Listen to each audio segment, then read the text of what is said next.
मौसम।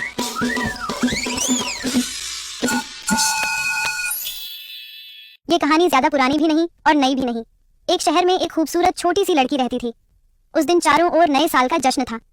वो बच्ची रास्ते के किनारे माचिस की तीलियों के बंडल लेकर चल रही थी। कुछ माचिस के डिब्बे उसकी जैकेट के जेब में भी थी। बर्फीला मौसम होने के कारण उसके खूबसूरत घुंघराले बालों में बर्फ जम रही थी। वो सुबह से चली जा रही थी, फिर भी उसका एक भी माचिस का डिब्बा नहीं बिका था। सभी नए साल के जश्न में इतने मग्न थे कि किसी ने उसकी तरफ ध्यान नहीं दिया। फुटपाथ पर चलते हुए उसे कई दुकानें दिखीं, जिसमें केक और मिठाइयाँ जैसी कई स्वादिष्ट चीजें थीं। ये देखकर उसे भी जोरों की भूख लगी, क्योंकि उसने सुबह से कुछ भी नहीं खाया था। उसने ये सब अनदेखा किया और आगे बढ़ने लगी। रात के बर्फीले मौसम के कारण वो ठंड से कांप रही थी और नंगे पैर होने की वजह से वो ठीक से चल नहीं पा रही थी। उसी दिन जब वो अपने घर अपनी बीमार दादी माँ के पास बैठी थी, तब उसके पिता ने उसे बहुत डांटा और कहा कि जब तक सारी माचिस के डिब्बे बिक न जाए तब तक वापस घर मत आना। तभी दादी ने कहा कि जाओ मेरी प्यारी बच्ची, वरना ये तुम्हें फिर मारेगा। मुझे बहुत अफसोस हो रहा है कि मेरा बेटा इतना जालिम है। तब उसने कुछ माचिस के डिब्बे अपनी जेब में रखी और माँ की चप्पल पहनकर चल पड़ी। उसने जी जान से लोगों को माचिस बेचने की कोशिश की, लेकिन कोई भी माचिस खरीदने के लिए तैयार नहीं था। मैरी की चप्पल टूट गई, तब उसने नंगे पैर ही चलने का फैसला किया। थकी हारी मैरी फिर आराम करने के लिए दो मकानों के बीच बैठ गई। ठंड की लहर और जोरों से चलने लगी। अपनी माचिस को देखकर उसने सोचा, अगर मैं कुछ माचिस जलाऊं तो मुझे गर्मी मिल सकती है। उसने हिम्मत करके एक माचिस की तीली निकाली और जला ली, और देखते ही देखते वो माचिस की तीली एक लोहे के स्टोव में बदल गई। मैरी को कुछ गर्माहट महसूस हुई। वो अपने दोनों हाथों को स्टोव से सेंकने लगी। मेरी बहुत खुश थी, लेकिन तभी एक बर्फ की बूंद तीली पर गिरी और तीली बूझ गई।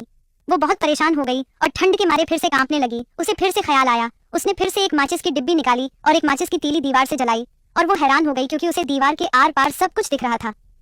वो घर काफी खूबसूरत था। वहाँ ढेर सारे स्वादिष्ट भोजन, मिठाइयाँ, केक टेबल पर रखा था। पूरा परिवार आपस में बातें कर रहा था।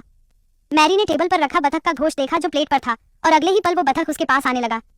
मैरी को बहुत जोरों की भूख लगी थी, इसलिए वो बहुत खुश हो गई। मैरी ने जैसे ही अपना हाथ उस डिश को पकड़ने के लिए आगे बढ़ाया, तब तीली की आग बूझ गई और सब कुछ अचानक गायब हो गया। वहाँ अब कुछ भी नहीं था। मेरी फिर एक बार निराश हो गई और भगवान से प्रार्थना करने लगी, हे प्रभु, मुझे इस तकलीफ से बाहर निकालो। और तभी मैरी ने एक तारा नीचे गिरते देखा और कहा, मैंने सुना है कि जब तारा गिरता है तो कोई मर जाता है। मेरी दादी बहुत बीमार है, इसका मतलब उन्हें कुछ हुआ तो नहीं। वो मुझे बहुत प्यार करती थी। रोते रोते उसने एक और माचिस की तीली निकाली और जलाई। उसे यकीन नहीं हो रहा था, उसकी दादी माँ उसके सामने खड़ी थी। मैरी अपनी दादी माँ को देखकर बहुत खुश हुई, लेकिन साथ में डर भी रही थी कि कहीं उसकी दादी माँ फिर से गायब हो गई। तो उसने और माचिस की तीलियां निकाली और फिर जला ली, और उसी वक्त वहाँ एक रोशनी छा गई जो सूरज की रोशनी से भी ज्यादा तेज था। मैरी ने अपनी दादी की तरफ देखा। वो उस व्हाइट गाउन में बहुत खूबसूरत लग रही थी। दादी माँ मैरी की तरफ देख के मुस्कुरा रही थी। तभी मैरी ने कहा कि मुझे यहाँ नहीं रहना है। तब दादी माँ ने मैरी का हाथ पकड़ा और उसे गोद में उठा लिया। वो दोनों ऊपर की तरफ जा रहे थे। मैरी इतनी खुश हुई कि वो तालियां बजाने लगी और बोली कि मुझे अब बहुत अच्छा लग रहा है। दादी माँ उसे देखकर मुस्कुराई और वो दोनों आसमान की तरफ चल पड़ी। मैरी के चेहरे पर एक मासूम सी मुस्कुराहट थी और सूरज की सुबह की किरणों से उसका चेहरा जगमगा रहा था। बहुत सारे लोग उसके आसपास जमा हो गए थे। वो सभी मैरी को देख रहे थे, जो आराम से दो मकानों के बीच बैठी हुई थी। उसे देखकर उन सबको बहुत दुख हो रहा था। अगर आपको कहानी अच्छी लगी तो हमें लाइक, सब्सक्राइब और शेयर करें।